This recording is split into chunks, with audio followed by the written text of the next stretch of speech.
Hey, Hey, Hey, how are you? good. good to see you. In the looks like you're in a screening room. I am in my literal bedroom closet. I can still hang clothes, as you can see. Oh, Oh my God, that's wow. awesome. I bought a sound foam from some random dude on Craigslist. Yeesh. Hmm. Li- How'd that go? and I, He's like, yeah, I and just then my basement doesn't need it anymore. I got. like, it was likely story. Likely story. it was so creepy. Actually, I don't know if you started recording, but I could talk about it on Oh, the I'm on the recording. We screen. go. We're at the Oh, go. okay. Yeah. You're like, here we are. I literally was like, hit up this guy on Craigslist who was like, yeah, I've got really great prices on sound foam, like any color, any style. And he's selling it out of his house. So, like an idiot, I go to his house Helen, and he's like, Helen. it's in my back garage. And I'm like, Oh, okay. And I go back there and he does indeed have like a garage studio and there's like stacks and stacks of sound phone.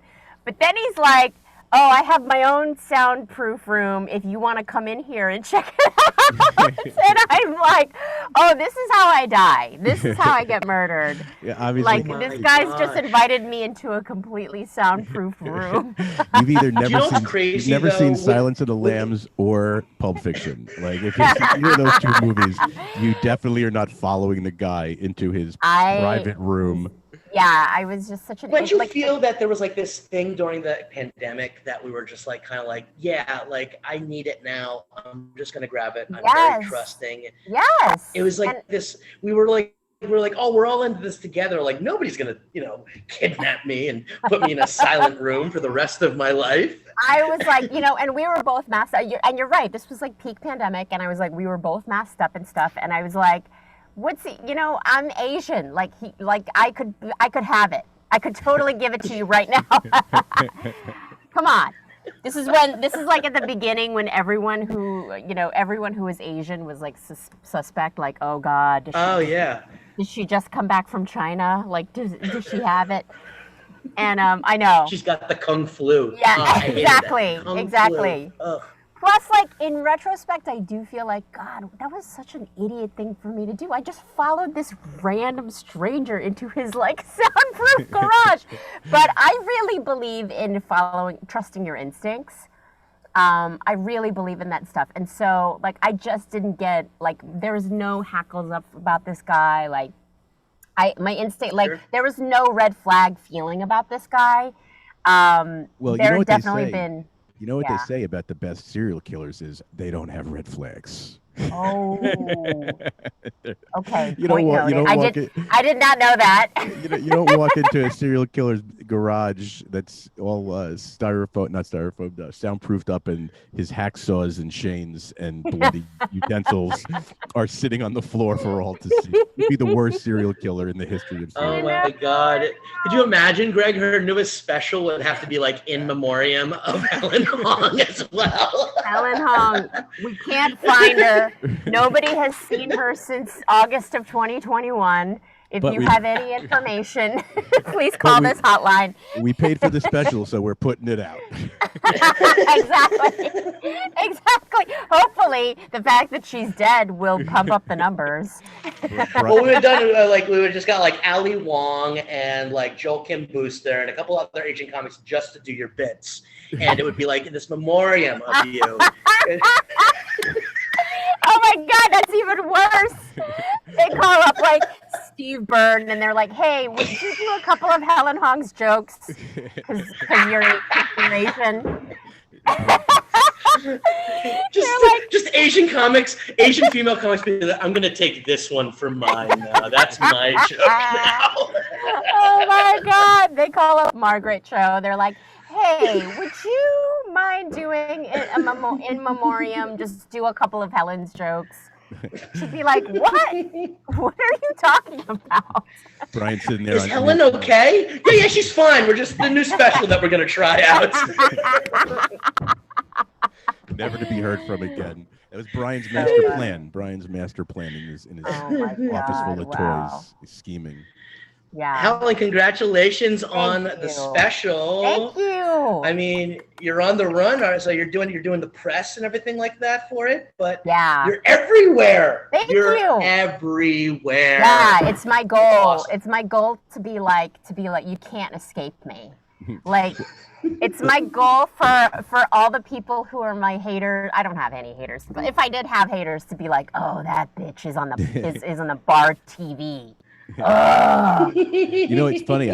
I literally like an hour ago, I was talking to John. I'm like, Helen's in that commercial with Animal from the Muppets, right? And he's like, yeah. And then not 10 minutes later, it came on again. It's Yes. on like, I hope you're I getting love paid on that. plays because I'm like, oh my Cha-ching. God. Like that. First of all, that's got to be cool. How did that commercial shoot go? Like That was, by the way, that was like the most starstruck I have ever been. And I've been like around some pretty famous people on sets and stuff. For a Muppet? Literally for a Muppet. I was like, oh my God. Oh my God. Can he see me? Oh my God. Oh my God. I was freaking out. And like, it's so crazy because there's 3 handlers for the Muppet, and so there's like a dude with his hand literally up his bottom, and then there's another dude with like sticks that are controlling his arms and his legs and his eyes Right. and stuff. And then there's a whole nother person that's his stylist. Like this guy, Animal has a style. Muppets have stylists. Did you know that? No. I did not know that. No. Yes, I was that day years old when I found out that Muppets have stylists. And so there was this person who was like, make sure like his accessories were just right, and like his clothes, his outfit, and like his hair was falling a certain way. I my was God. like, oh my God. And so I was like, oh, this is just gonna be like 3 people like and this piece of cloth. But no, he seems so real because like they're doing the movement and like one of the guys is doing his voice. And so he just seems alive. Like he's sitting next to me and he seems alive. And I could see the dude's like working him, but he just seems alive. And I was like, oh my God. And at one point, between takes, I was just kind of starstruckedly looking at him, and he looked right at me and he goes, pretty. And I was like, oh! Oh my God, I'm dead. Animal just said I was pretty. Oh God. Like I was so like, I was freaking out. Literally, like it made my month. It made my life. So when you're shooting that commercial, right? And obviously you're going through all the takes. When it's not being recorded, is the person that's in the animal costume talking to you? And if they're talking to you, are they talking to you in the animal voice? He was pretty good in keeping in character. The only time it takes a lot. Like those people they earn every penny because this guy, we shot a scene like at a kitchen table, and so what this guy has to do is lie kind of this guy has amazing core strength. He's like holding himself up in not a flat position underneath the table with his arms stretched up with Animal and he's just like working him while in this really awkward half lying down position. And so the only time he would talk to me in his regular voice, he'd be like, I'm sorry, could you move your chair in a little bit so I can fit in? Like, you know what I mean? Like, could you twist the table or something? But then once it started rolling, he was like, he was Animal. And I was like, oh shit. He's like, hello, and he's drumming and he's got the eyes going. It was so crazy. And they really bring him to life. It's really astounding. Because I was there. Like I'm sitting right next to him and I can see that he's like a 2 feet tall, just a piece of cloth. But man, they get him going and I'm like, oh my God, he's real. He's real. It's crazy. I hear these stories. I went to the production set of Sesame Street, and they kind of are like that with children as well. Yeah. But that's what they do with them. And it's like, they become the actors and the characters, and they're always kind of in character because it makes you, because one, as probably as an actress, it probably makes you comfortable. They're like, oh, I'm not just talking to a puppet, I'm talking to an actual person. So it makes you like 100%. move everything. That's amazing. 100%. I love that. I mean, I was really really like, he was really performing. Like it was it's so crazy to see like how much they bring him to life. But Animal the Muppet was like legit performing with me. And so I was, like you said, John, like I had something to react to, I had something to bounce off of. I would quip something and he would quip something back. It was so cool. I mean, legit, it was the most starstruck I've ever been. Can you I was imagine like, can you imagine if you were like on an edible or something and you're sitting there trying to run lines with Animal? Like, I mean, come on. Oh my gosh. Dude, if I had been high, I maybe would have tried to make out with him. Like, and then it would have been awkward. I want to see the bloopers in the unedited version. Then I've got like a Helen Hong's restraining HBO version of it. I'm like, I've got a restraining order against me, like from a Muppet.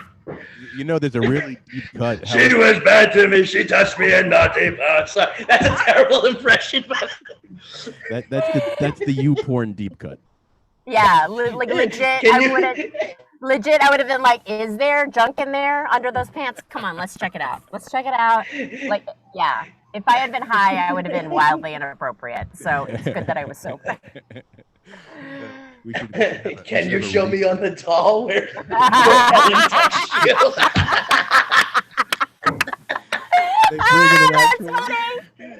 They bring in an actual Muppet, like literally bring it in. That's so meta. Like, Animal is touching a doll, that's touching a doll, that's touching a doll. Like, show me on the doll.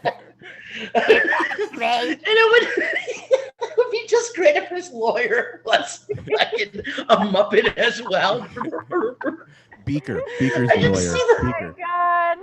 Sorry. It's like, move over, Johnny Depp and Amber Heard. Here comes Helen Hong and a Muppet. The trial that would be a great robot chicken sketch, by the way. It's like, she said, it said. She said, Muppet said. Those are some new pronouns that have to go on the Twitter. Oh God! Oh my God! I don't know where we go from here, but this. Where do you go from Muppet? I mean, Where do you go from Muppet molestation? Nowhere. I love how the alliteration on that sounds so great. Well, for I'm what going to go on YouPorn. I'm going on Pornhub right now to see Muppet molestation. And people are like, what happened to Helen Hong's career? Oh, didn't you hear? She got Me Too'd by a Muppet. She got Me Too'd. Miss Piggy coming out doing a press conference. You're like, I thought it was bad with Harvey Weinstein, but then Helen came along.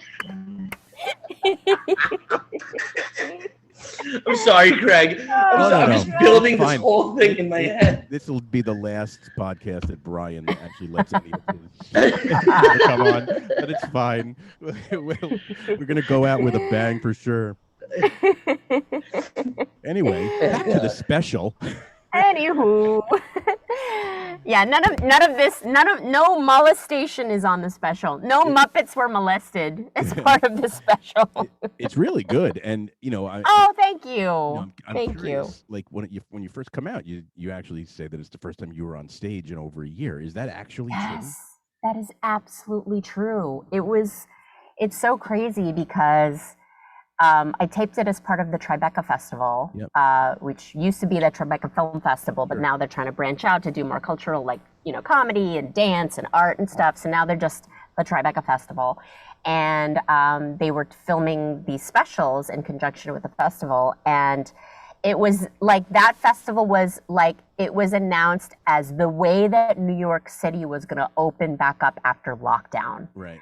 And that was like the first, like, publicly sanctioned event where it was like we were past the peak of the pandemic at the time, and New York City was going to open back up and allow, public gatherings as long as you could show your Vax card and you were masked and stuff. They were allowing public. So literally, this is the first time anybody had just gathered in a year. And so the only stand-up I had been doing up to that moment was over Zoom. At the time, you remember, like, people were doing Zoom shows and some people were doing outdoor shows. But even then, this was June of 2021, even outdoor shows were like scary. Like people didn't know exactly how you could get it or how transmissible COVID was. And so it was mostly Zoom shows. I had only done Zoom comedy shows for a year. And so this was literally taping my special was the first time I had physically been on stage in a year. And I'm like, that's why I opened by saying like, this could be a miracle or a flaming shit show because like, I don't even know. This is me getting back on the bicycle literally, and it might be a little wobbly. Yeah, well, I gotta tell you, there's two bits that you did almost back to back in this show that I very much relate to. One of them is I have a friend that is one of those doomsday people. Yes. Right. And in the back of their house in Studio City has a shed. They don't have a bunker. They have a shed that they were stockpiling for years. And I mean, so much stuff in there. I couldn't believe it. I'm like, what in the hell are you doing with this much canned food and toilet paper and bottled water? Like, now you know. You're crazy. And then this shit happens. And in April of 2020, my friend Victoria was the king of the mountain of toilet paper. Yep, 100%. She had all of the toilet paper in Studio City in her doomsday bunker. And she was sitting on it with a machine gun. And I'm like, I want to be friends with her. She sounds amazing. I need to know her. She has since moved to Las Vegas, where I guess that's where all the doomsday people took themselves during pandemic. Yeah. But I'm like, oh my God, that is so true. Like, it's like those were the people that were the envy of the neighborhood at the time when they were the joke. Totally. I mean, it really shifted my perspective about doomsday preppers. Like the whole time I was like, these freaking weirdos. And then the great TP shortage happened, and I was like, no, I need to date one of those freaking weirdos. I need to live. I don't know. It was crazy. I'm like, oh my God, I'm not the only I person. will sell my body for canned beans. Anybody.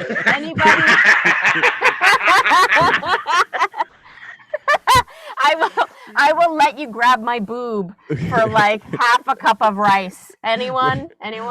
Who's got Uncle Ben's in the thing? Come on, Helen, the rice thing. We had to go to the rice thing.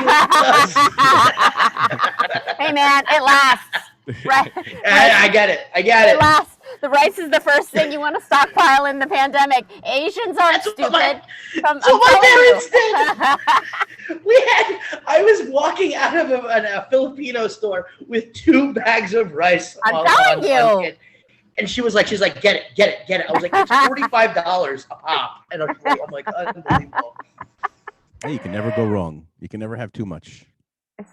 Seriously, like I grew up in a Korean household where we would literally buy like rice by the freaking acre, like those giant. I don't even know what the weight measurement, but it's like probably 50-pound bags, 50-pound bags of rice. And because we ate rice every day, and so we went through rice, and so every Asian household would buy rice by the 50-pound bag. And then comes like the great, like, we're all gonna die in apocalypse, and all the Asians are like, ha ha, motherfucking ha. We got that rice. We already got it, bitch. Helen, when you go to an Asian an Asian food market, do you tap the rice stacks to make sure that they're good? You have to. It's almost like baseball players, like they do the special hand signs or whatever, or they touch a special rock, or they gotta kiss the poster on the wall of whoever. Hey, Rodriguez or whoever, right? And then it's the same with Asians in a grocery store. It's like, I'm patting the rice. I'm patting it. And you got to do it right, John, in a way like as you're patting a nice juicy ass, like You cup it. You gotta cup it. Cup it a little. Gotta get that nice ass sound, like patting an ass sound, like yeah, that's the good stuff. There. Spank it. Speaking my language. John, how do you pat? How do you pat the rice? What's your rice patting technique? You know what? I look for a nice flat. I do a massage. Like sometimes when they're loaded, I'll make sure it's nice and flat, and then I clump it up. You know what I mean? And I make it call me daddy traditionally.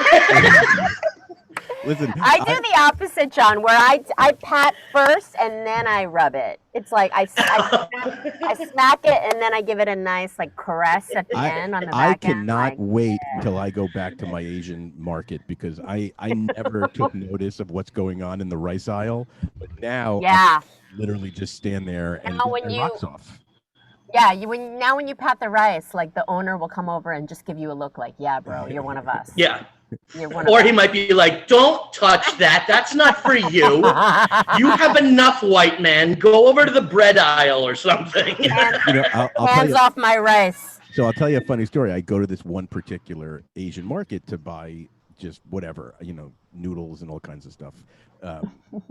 And I walk in one day and I'm just walking around and the owner. What now? Do you know what ethnicity the owners are? Like No, what ethnicity? I don't. Oh, you piece of garbage. Okay. I think it's probably Chinese, but I'm not 100% sure. What part of town is it? It's in Bridgeport, Connecticut. Oh, geez, I don't even know. It could be anything. Yeah, no, yeah. I think I'll try to somehow not feel. Yeah, go up to the owner, and be like, "What kind of Asian are you?" I know. But so I typically buy a lot of this because my kids love ramen, so I get them tons of like these weird ramens and stuff. And I'm in the store, I'm just looking around. He walks up to me in broken English and hands me a box of tea, and just hands it to me and goes, "Take this. You go boom boom, very big." Right? What? He took one look at you and said, "That guy's backed up. That guy hasn't shit in weeks." I'm like, what? I'm like, I understand. Like, you had the face of constipation, Greg. Greg, your face is just constipated, and to the point where like the Asian uncles are like, "That guy needs to shit." I guess. Yeah. And let me tell you something. I took it. I did. I bought it. And you boom boomed. Oh my God! It is intense. It's intense. And I gave it to a friend of mine, a comic who was having some internal issues, and I'm like, "Go buy this tea, and you go boom boom very well." She bought it, and she did, and she's like, "It's a miracle." Wow. So now I don't drink that tea because I can't be without. If I'm 20 to 50 feet away from a toilet, it's danger zone. Yeah. I don't take it. I mean, can I get the name of this tea for some of my twinks that I hang out with? Yeah, that's a possibility. I still have it. I'll give it to you. It's fine. You can have it. I'm not touching it. Yeah, twinks need to clear out. They need to evacuate. Oh my God. So the other one thing in your special that really I think is hysterical, and I only thought that I might have done this, but then that's kind of naive of me. That I have a friend almost only because he's a doctor and can prescribe me stuff that my regular doctor won't. Right? But the funny part is he's an ophthalmologist. No. Right? So I have my ophthalmologist occasionally like calling in prescriptions for me that no ophthalmologist in America probably calls prescriptions in for, but he can, he can't do like Xanax and stuff, but there's other stuff that he can. And I'm like, "Hey, can you do me a favor? I'm out of this. Can you please call it in?" And he like laughs. Why is this eye doctor prescribing morphine? What is happening? Like, what is going on? I don't understand. What's with this eye doctor and the Prozac? I'll tell you, the best thing he ever did for me, and I think they've now since banned this practice, but when I went to Disney World with my kids a long time ago, like 10 years ago, I had him write me a note saying that he's treating me for severe migraine headaches and I'm not allowed to stand for long periods of time or in direct sunlight. Oh my God, you evil man. Evil man. Shit. I see where this is going. You line cheating. Listen, let me tell you Bastard. Something. I'll tell you the truth. When I first got this pass, it allowed me and up to 4 guests to not stand in line at Disney World. Right? What? So the first day I couldn't have been more embarrassed. I'm like going to the front of the line with my kids and my wife, and we're like not waiting in line for any rides, like 5 minutes at max. And I felt terrible. And then by the end of the day, I'm walking out of those rides like a champion. I'm like, fuck you guys. You don't have an ophthalmologist as a friend. It's your own fault.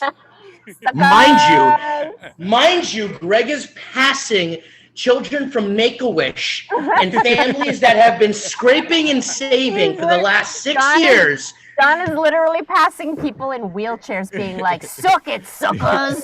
Yeah. He's like, you got cancer? I got an eye problem. I got a headache. You're disgusting, Greg, and I need to know this guy's number, please. You know what? I wish that my friends were more pieces of shit. I wish that my friends were like just moralless, ethicless. Ethicless? Is that a word? People who were just shady assholes who would prescribe me medication left and right. But apparently my doctor friends have scruples and ethics and morals. And I'm like, you guys are assholes. You have the ability to write me all these scripts and you don't because of some sort of morality? Oh, God. So my friend who writes me these, he listens to the podcast, and I'm pretty sure after he listens to this one, he's going to go out on some of the boards and start making up shit that he's prescribed to me. But it'll make for good fun. I just want to say in advance, most of it won't be true. But some of it will, and you'll never know. It's so crazy, like the opioid crisis really fucked it up for us casual drug users. Of course. Yeah. I mean, God, why do y'all have to like get all up in, like on the opioids and just fucking up and die? Because now us casual drug users trying to get a 12-pack of Xanax for just to get through the week are fucked. Yeah. I mean, somebody who was using Xanax just to like pop. Like, if I was taking a red eye, you'd pop one on the flight and fucking pass the fuck out. Oh, so nice. A nice rainy Sunday when it's like you're just coming down, you got a nice bottle of wine, and get one of those painkillers, just listen to fucking jazz music. Oh my God. I mean, I wish that was the case, but like, I legit cannot sleep. Like, I am a terrible sleeper, and I legit really. Nowadays, what I have to do is I have to take an edible every single night. And those things are expensive. Like, you know, in California, I mean, thank God they're legal now so I can get them regularly, but like the edibles are really expensive. They come in a 10-pack and they're $20. So essentially that means it's $2 per edible. And I have to take at least one every single night to fall asleep. Whereas a Xanax generic with my insurance, I could get that for like $2 a month. Yeah. If my doctor would actually give me fucking some.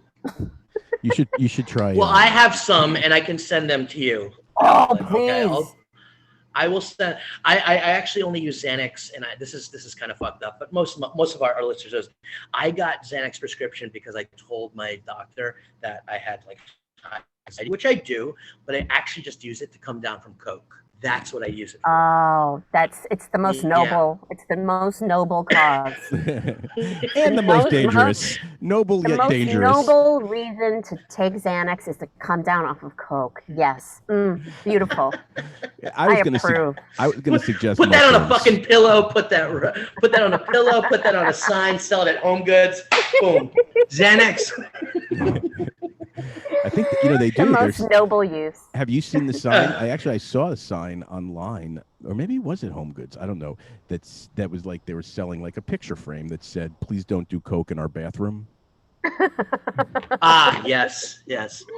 I never follow that, to be honest. You use the sign to do bumps off of. You do lines off of that sign. You know that's a sign. Like, that sign used to be in the That's Viper like when I walk bathroom. my dog. When I walk my dog and I see people will have here around LA, people will have these beautiful lawns and I'll have a sign that says, they'll have it curb your dog. Curb your dog, or please be respectful, and it's like a picture of a dog shitting. Those are exactly the lawns that my dog and I purposely try to shit on. Because, like, fuck you, dude. We're Yeah. outside. My dog's shitting here. There's grass. You have perfectly nice grass. My dog is shitting on it. Like, Yeah. if you Get a want me to fence, you shit on your... fucking. Yeah, exactly. If you want me to shit on your lawn, put up a no shitting here sign. If you want me to do coke in your bathroom, put up a don't do coke here sign. That's what's happening. Oh gosh, Helen, I want to change gears a little bit. It was just AAPI month, and happy AAPI month to you as well. Thank you. We have a whole month. We do. We have a whole month, 31 days just for us, and it's right before. There's been it's been awesome to see people, like seeing you in a nationwide commercial was amazing to see. That's representation off the bat. Seeing you and your whole career in general, being comedy and Asians necessarily weren't a thing 10, 20 years ago, but you've been in the game and they've been doing it and killing it. And it's awesome to kind of speak with you and kind of see that representation. I came into comedy only 5 years ago, and I remember all the comedians off the top of my head were all white.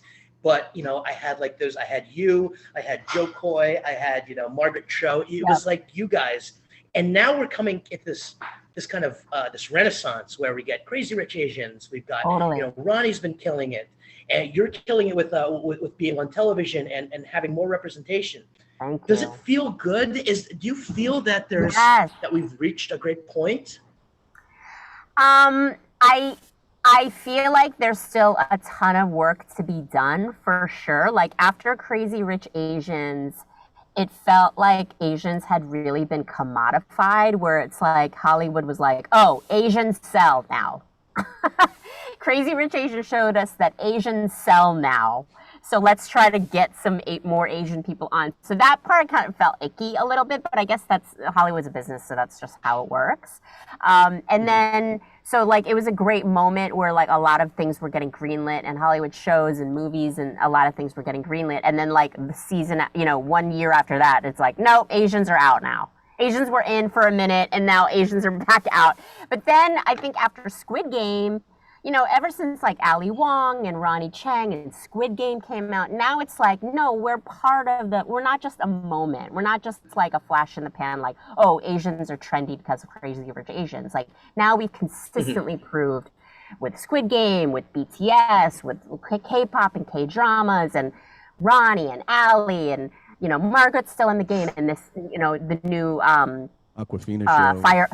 The Aquafina show, the Fire Island movie that just came out on Hulu. Like now it's like, yeah, we're here to stay. Like now I feel like, it's feeling like it's not just a moment. Now it's feeling like, okay, it's a movement. Like we're here to stay, and we've proven how popular. Like Squid Game, I felt like that was such a pivotal moment because, first of all, that show's in subtitles. And so, for years people were like, people don't watch shit with subtitles. But it's like, oh no, everybody watched Squid Game, and it was universal, and it was so hugely popular, and it's all anybody could talk about. And now it's like, all right, we're here. We're here, motherfuckers. I will say this. I started using subtitles even on American show and like English shows just because the crunching of my Doritos would sound from it. I'm sorry. I can't hear the dialogue over the chomping in my head. Talk about first world problems that we have. And Helen, you mentioned something about the new Hulu movie that just came out, Fire Island, which is Bill Kim Booster and Bowen Yang. And here's the thing: you are a female in our industry, and I got a tweet came through last night that ruined my day. Oh no! And there's a writer. Her name, and I want to just get your thoughts on it. Her name is Hannah Rosen. She is a writer. She wrote a great piece called the End of Man, and it was very female forward and was excellent. It was an excellent article that was written a couple of years ago. But she wrote this tweet yesterday. She said, so at Hulu, #Fire Island movie gets an F- on the Bechdel scale test in a whole new way. Do we just ignore the drab lesbian stereotypes because cute Asian boys, ? Is this revenge for all those years of the gay boy best friend? and she got piled on, obviously, from our Yeah. community. But what I wanted to ask you, That as a sucks. female, and yes, I saw the movie, and did I get hard during most of it? Absolutely, I was. Was your dick out? Were there Dorito crumbs on your dick? 'Cause you were eating Doritos with your dick out. I mean, Yes, there were. I've known Joel and for a long time, and it was when seeing him, I was just like, God damn, you are so fucking hot. But I mean, as a female, he's got those. Can we just talk about his cum gutters for a second? oh my God, stop. Yes. Oh my God. Hello. I'm at the office Yes. right now. I can't do this. I can't do this right now. Greg, do you know about the cum gutters? No, I don't. So Okay. I'm dying to know. Get into it, Greg. Okay, it's when you see a smoking hot guy who's just carved out. Like this guy lives at the fucking gym. And it's like where his torso meets his legs. Oh, yeah. There's the V. like that. Yeah. Yeah. And then, in the gay community, they're called cum gutters. Try to figure that out. In the straight in the straight community, we call those guys who are pointing to their dick. I mean, it is. And the we also happiest call them trail assholes. ever. We call them assholes and douchebags, show offs, God. and fuckwads. We have a lot of Yeah, most of those guys in the straight community that have those wear Axe body spray. Yes. And Exactly. and snort Adderall. Yeah, we get it. Yeah, But yes. you see them a lot in the Aqua de Jo commercials. There's always prominent featuring of the cum gutters. Yes. But anybody who's got them will wear their underwear or their pants really low, so you can see the carved out fucking Did you ever see crazy? That movie with Steve Carell and it was like Crazy Rich Love. Crazy. Oh yeah, I know what you're talking about. Is it Crazy Stupid Love or something? Crazy yes. Stupid Love. Yes. Okay. And Ryan Gosling's little V shape. Oh I haven't seen it. So tell me why this is related to cum gutters. This isn't ruining. I want to have Greg tell you about cum gutters because this is gonna even. So there's a scene in the movie where she goes home with Ryan Gosling, the girl. Wait, who's she? Is it Emma Stone? Emma Stone. Okay. Stone. So she goes home with him, and they're in his apartment, and they're standing, and she goes, "Take off your shirt." So he takes off her shirt. He takes off his shirt, and she looks at him, and she just goes, "Fuck you."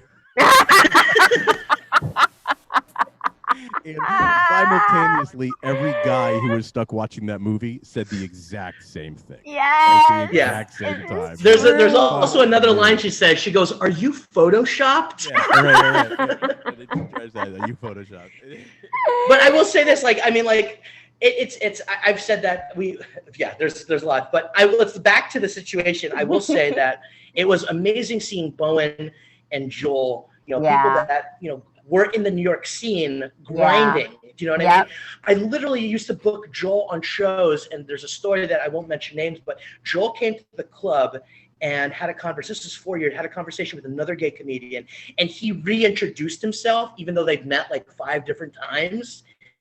And Joel tweeted about it and is like, "I just ran into a comic that I love and respect, and I've met him a couple times. He just reintroduced himself to me, devastated." Aww. And then now, and I hope people don't take this. I hope people don't connect the dots. But so that comic was on Colbert doing stand-up last night. Joel was on the couch talking to Colbert, so there was that amazing feeling. Damn. Of that coming full circle. But Helen, as a female comedian and a female actor in the industry, is it okay to have these movies like this? 100%. I think that there should be something that speaks to everyone. And the fact that that tweet, the reason why that tweet is obnoxious is she's like, "Hey, why do these gay boys have a thing that I can't be part of?" That's what I assume she's saying. She's like, "I'm a lesbian and I'm pissed off that these gay boys are doing this movie where I'm not involved." And it's like, bitch, Go do your own thing. Go do your own thing. Like, let the Gaysian, like, this is the first time there's Gaysian, been a love it. major, yeah, this is the first time there's been a major Gaysian movie that's getting like major press with like famous stars, and like it's being pushed by Hulu big time, and like fucking men. Like, when have Gaysian men had a moment before? Never. So let us all, like, let everybody have their own fucking thing. Like, the world is now big enough and varied enough. Like, there's so many different ways that you can get media now, like between Hulu and, you know, YouTube. I mean, like, you could just like spend your whole life watching random YouTube videos about like how to load a bazooka. You know what I mean? Like, you can just or how to get cum gutters. Yeah. Yes. how to get your man to get cum gutters or whatever. Like, you could go down the weirdest little niche thing, and that's, I think, the beauty of YouTube and why YouTube is so popular is that you can have like the weirdest little fetish and just go down ASMR videos. Like, who knew that was such a huge thing? You know, and like there's still people to this day who have no idea what ASMR is. They've never heard of it. You look on one of the most popular ASMR channels on YouTube, and those things have like 10 million views, 15 million views, 20 million views, because there's a niche of the population that's really into ASMR videos. So like, let us all have our thing. Like, not everything has to be everything. Not everything has to be everyone's fight. You know, like you can have a Gaysian movie with cute Gaysian boys and that women don't have to be a part of. It makes me feel good that, you know, somebody that, you know, has been in the industry that, you know, like, listen, were you cast for this role? No, but you still appreciate it. You know what I mean? That it's great. It's part of our community, and it's a good feeling to have. So thank you, Helen. Just kind Absolutely. of makes me feel better. Makes me feel better. Absolutely. Yeah. And I just feel like, the world is big enough that like everybody can have their own thing, and you can't, it's impossible to carry everybody's flag on every project. Yeah, there's a little bit of me that was like, I read it and I was like, she's absolutely right.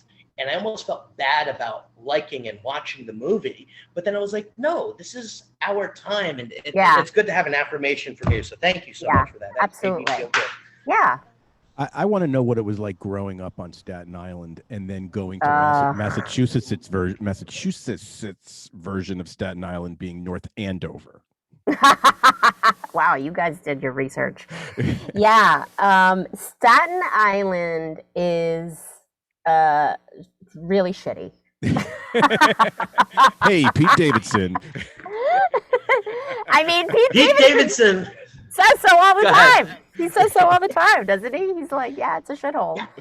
I don't know anyone who. Is there anyone who defends Staten Island? There must be. Wu-Tang right? Clan. Nikki Paris. Nikki Paris, the only one that defends it. Wu-Tang Clan defends Staten Island. Which is crazy to me because I know that Wu-Tang got called the N-word more on Staten Island than anywhere, like in a racial way, in a racist way than anywhere else in the world. I guarantee it. That's the craziest thing is like Staten Island is more racist than the Deep South, which a lot of people don't realize. But, you know, like I was called a chink every single day in middle school when I lived in Staten Island. And anyone who's familiar with Staten Island knows that that is not, I'm not exaggerating, you know, because that's the nature of Staten Island. Yeah, it wasn't fun. Right. It made me probably a tough ass bitch. Sure. But it is interesting going from Staten Island, one racist place, to Massachusetts, the other racist place. Exactly. North Andover. I mean, if I'm familiar. So like. Why are you familiar, Greg? Why? Because he goes to the rallies over there. Come on, Greg, just admit it. I have a lot of hoods. No, because I went to college in Boston, and I have a lot of friends who are out from that part of Massachusetts, and still to this day, I have a few like very good friends that are out that way, and I just know North Andover and that whole region of Mass. So you know, I mean, Mass gets a bad rap for being a kind of the north version of the South, but Yeah. kind There of we holds go. true. Start it. Come on, start defending Boston. No, oh no, I'm not a Boston defender at all. I think it is what it is. You know, they deserve, I guess, the reputation that they have. And if you watched that recent show on HBO Max that chronicles the Lakers, have you seen that show? It's No. called, oh my God, it's great. It's called Winning Time. It is Yeah. fantastic. I've And heard. yeah, and it's I mean it's about the Lakers, but of course it's a time period with the Boston Celtics rivalry, and you know the racist stuff in that is Oh, just so it's racist. Yeah. crazy. So I was Yeah. just curious because like you know you go from one place that's one thing to a kind of a similar place. Yeah, apparently my parents had a knack for finding the most racist places in the country and moving there. And moving us there. Thanks, Mom and Dad. Yeah, it's crazy because we moved around a lot. Like I'm kind of an army brat in that way, even though my parents were not in the military, but we moved around a lot because my parents were trying to start businesses and then not doing so great and then Right. moving to a new place and starting a new business and stuff. So it was obviously financially motivated that my parents bounced around a lot. But, you know, it wasn't fun because, like, I spent my early childhood in Brooklyn and, like, in Flatbush. I went to Catholic school in Flatbush. And at the time, it was like a very black neighborhood. Sure. But for some reason, I didn't experience racism there. Like, I don't know what it was about that, but like I went to a Catholic school in Flatbush that was probably 70% black, you know, mostly Caribbean, like, you know, Jamaican, Jamaican, Haitian, like Caribbean. And I never experienced racism. I felt completely accepted there, even though I was one of the only Asian people at my school. Um, Predominantly black, like I said. Like my best friend when I was in third grade was black. The first boy that asked me out was black. Jamal McDowell. Hi. What up, How are Jamal? you? Jamal, hit me up. Where are you, Jamal? Actually, Greg, can we bring Jamal out now, please? Look Jamal at the cum gutters McDowell. look at the cum gutters on Jamal. Look at that. Jamal, how are you doing? Spent Hello. a lot of time in the gym or jail. So like I just felt like I had an idyllic childhood until we moved to Staten Island. And then Staten Island like ruined it for me. Like middle school in Staten Island was horrible. It was horribly racist. And yeah, like I said, I got called a chink like every day, which was traumatic, obviously. And then after that, my parents moved, like in the middle of high school, we moved to North Andover, which is this shitty little town in Massachusetts. And it's racist in a different way because it's more like underhanded. It's so crazy because Massachusetts has such a reputation for like being this like progressive liberal place, but at the same time, like Boston is one of the most racist cities. Yeah. Like Chris Rock called it the Birmingham of the North. Yeah. Called Boston the Birmingham of the North.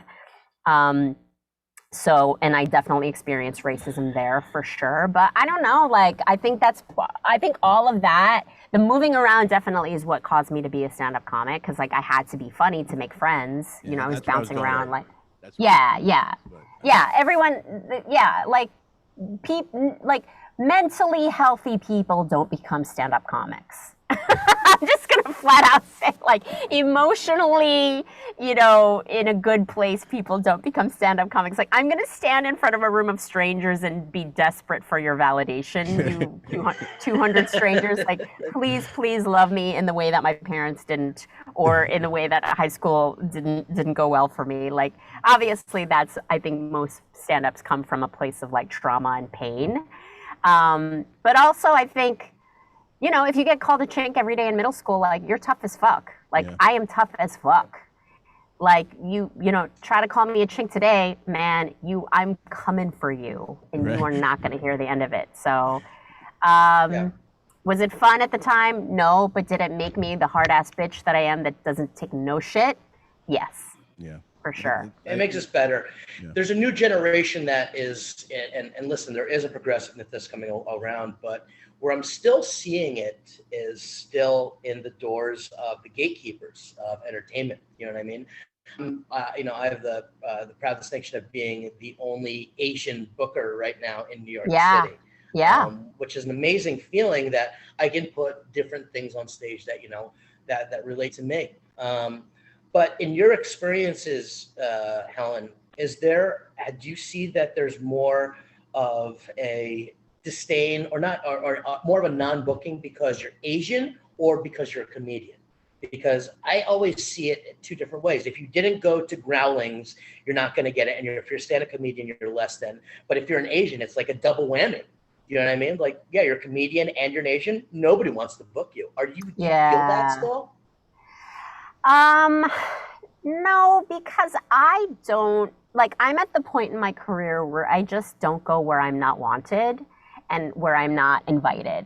And I'm very, very fortunate in that I'm in a point in my career where I can, like, I don't have to care about that stuff. Like, if you're not inviting me and you don't embrace me and you don't want me, fuck it. Like, I have enough shit going on, where I am wanted and I am making a great living going to places where I want, like where my acting career has taken off. I'm in commercials, like you said, this animal commercial is a huge campaign that's been airing all year pretty much. Cha-ching! Hello! Ching! Mama's getting that commercial money. What's up? But also, like, do you hear that? Hold on. Do you guys hear that? In the distance, I hear a lot of nursing homes and a lot of, oh wait, there's a couple of airport terminals and doctors' waiting rooms that I hear Helen's voice in. I want to know if I can get a discount on my insurance. That's like the great irony is that you could be the face of these ads, but they don't give you shit for free. Yeah, like I don't get Geico for free, even though I'm in a Geico, like I'm in a major Geico ad. Helen's like, I don't even have insurance. Step it up, Geico! Come on! Yeah, but you know what's bullshit? You're gonna go to some gifting suite for some award show, and there's gonna be like Geico coupons in there for like 3 years of car insurance for fucking Brendan Fraser or something. It's so true. And I'm like, I'm literally the face of Geico right now. Did you not know that I molested animal? God damn it, give me the discount. I grab animal's crotch in the name of Geico. Hello. Anyway. Bring that gecko over too. So, there's something about that British accent sometimes. I'm like, oh my God. Right? Isn't that funny? Like, I think I remember the first time I saw that commercial being like, am I tripping right now? Like, am I getting punked? Like, is this a talking gecko trying to sell me insurance? Like, remember at the beginning, it was like, what the fuck is happening? But then it just becomes like that Aflac goose. Aflac. Yeah. It's so surreal and it's so weird. And the first time you see it, you're like, what is going on? Like, am I high? Yeah. Did somebody just like slip me an edible? Like, what happened? That happened but then to now me. It's like, they keep doing it. And now you're like, yeah, the Aflac duck. That's cool. Or and everybody knows what you're saying. Yeah.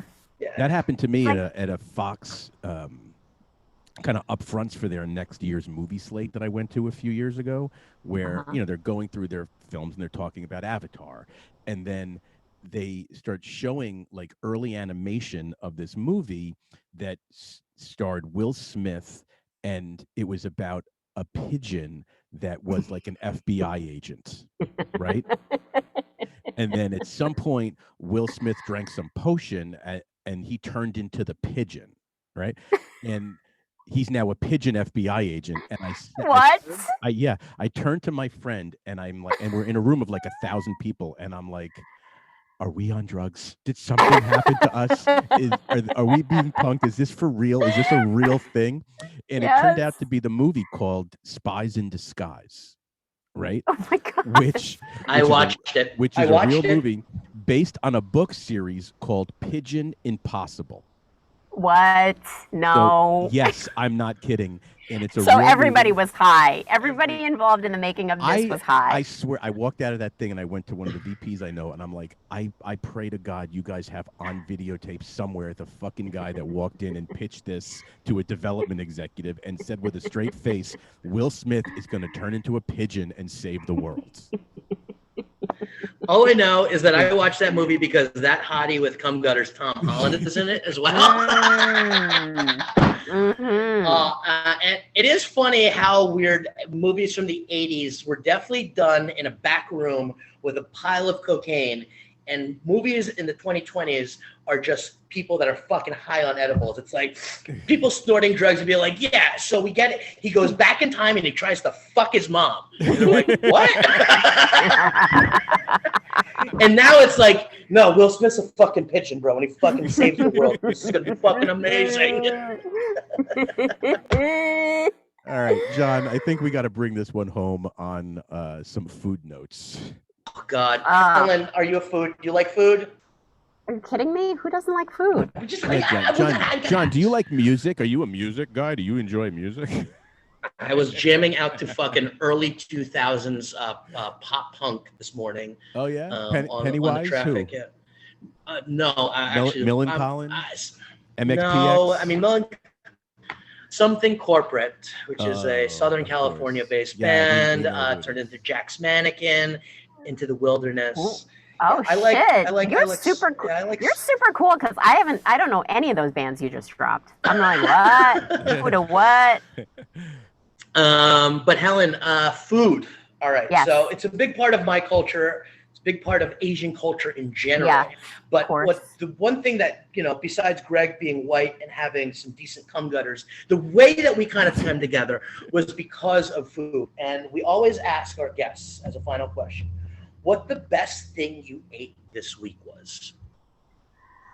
Okay, this is going to be weird, really weird. But if you watch my special, you know that I am taking care of a baby that did not exit my vagina. I'm raising a baby that did not come from my body. And if you watch the special, you'll find out why I'm raising. Like, I'm a mommy without being a mommy. It's a thing. Anyway. So I'm raising a baby. So I am making food for the baby. Like, I am the least domestic/maternal person, but somehow I find myself at 3 o'clock in the fucking morning making sweet potato croquettes for a 12-month-old. And I'm like, what the fuck happened to my Tinder vodka days? Like, what happened? Why am I making sweet potato croquettes for a baby at 3 o'clock in the morning? Anyway, I'm following this YouTube recipe because I don't know shit about cooking. And I'm following toddler recipes for baby-led weaning on YouTube. And they're sweet potato and lentil croquettes. And I'm like, whatever the fuck. I made these things and I tasted one and I was like, I am Betty motherfucking Crocker up in this bitch. I am a fucking domestic motherfucking goddess up in this bitch right here. I'm like, these are the fucking shit. These are the most delicious sweet potato and lentil croquettes. What even is a sweet potato and lentil croquette? I didn't know until 20 minutes ago, but guess what? They're the fucking shit. They were goddamn delicious. What time in the morning did you cook this during the day, or is it late at night? It was literally 3 o'clock in the morning. Oh my god! Because I like to stay up hella late. I keep comics hours, even though I'm not even really doing stand up a lot lately. But I've been doing stand up for 17 years, so I keep comics hours, and I'm just up late. And these days I'm up late just to avoid being awake when everybody else is awake. Like, there's a baby, my sister lives here. Like, everybody just go the fuck to sleep so I can have some alone time. And they do. They go to sleep at normal hours. And then I'm just up I'm in the house alone. Woo! But I can't be loud because there's a baby sleeping. And I'm rocking out with headphones, making sweet potato and lentil croquettes at 3 o'clock in the morning. Oh, you're a good person. So wait, how many did you eat, and how many did you, or were they all for you, or were they for the baby? I made 12. There was a muffin tin that had 12, so I made 12 in the muffin tin, and then I ate they were all supposed to. Yeah, I ate 11. Okay. Fuck that baby. Yeah. These things were delicious. Fuck that baby. Fuck that baby. Make your own shit. This is goddamn delicious. You gotta learn. All right. It's an Asian so household. Helen, all right. So that you made that. Now, when you come to New York, all right, where's the place that you gotta go and eat? It used to be Katz's Deli Pastrami. because, but since I haven't eaten red meat now in like 8 or 9 years, I haven't had red meat. And even after I stopped eating red meat, I was like, even though I stopped eating red meat on principle, when I go to New York, I'm gonna get a Katz's Deli pastrami because that's like my deathbed. That's my deathbed's food. But the last time I did it, I like felt sick because I was like, Oh, I did stopped you? eating red. Yeah. So I gotta take you. now it's John's Pizza. Oh, Yeah, okay, really. okay. John's Pizza. John's Pizza. Solid place. All right. So if you're back in New York, I'm going to, and if you want, and if you're feeling froggy, maybe you take an edible and you want a good pastrami. Katz's is an original, but pastrami queen, I mean, I don't even know this- pastrami queen. What are you talking about? so this is an old Lower East Side tradition. I mean, it was Bourdain's favorite place. He liked Katz's, but he loved pastrami queen. How And have I never even heard of pastrami queen? That's crazy. I can take you there, and obviously, if you like Chinese cuisine, I can also, and I've been dying to take Greg here too. Hop Key on Mott Street is the best. I have been to Hop Key. It is fucking awesome. It's delicious. Yes. I think it's better than Woe Hop. Woe Hop just has better marketing and T-shirts. That's all it is. But Hop Key is my favorite. My parents have been going there since the 70s. Hey, I've been to Hop Key, and it is the shit. Until you pass out, John, until you pass out in a plate of oysters and clams and black bean sauce, then we'll talk about Woe Hop being. I mean, I'm just saying, my thing is snails and black bean sauce. Oh, that's good too. Oh, that's good you know what? My dick is out. My dick is out. I'm jerking it right underneath the Zoom camera that you're seeing right now. I'm jerking it. Yeah, your OnlyFans camera is down below, right? That would be awesome. That's the next generation of podcasting and Patreons is the under table camera. Helen, thank you so much for taking the time to talk with us. Go see the special. Where can everybody find you on social media? My special is called Well Hong. You can find it right now on Prime, on Apple TV Plus, and YouTube. And then you can follow me on social at Funny Helen Hong, because some other bitch named Helen Hong has my shit. So I'm the funny one. It's probably some It's a real estate agent from Boca like Raton. NYU or something. No, if she was white, maybe. No. This is like some doctor. She's definitely a doctor. Yeah. She's an ophthalmologist. Yes, she's an ophthalmologist. Exactly. Helen Hong on the podcast today, guys. Thank